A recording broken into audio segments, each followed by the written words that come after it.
તારીખ નક્કી થશે લગન રેવાશે તારા હસતા હસતા પરણી જજે હમશે તને મારા ઓ વિધાતાએ ના લખ્યા મને રેખમાં તમારા એટલે વિયોગ વેઠવાનું આયુ ભાગમાં અમારા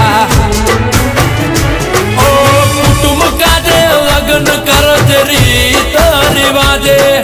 બીજું શું કેવું તું સમજણી છે સમજી જાજે કુટુંબ કાજે લગ્ન કરજે રીત રિવાજે બીજું શું કેવું તું સમજણી છે સમજી જાજે ઓ વાલ ભરી વાતો ને મુલાકાત ભૂલાવી દેજે વાલ ભરી વાતો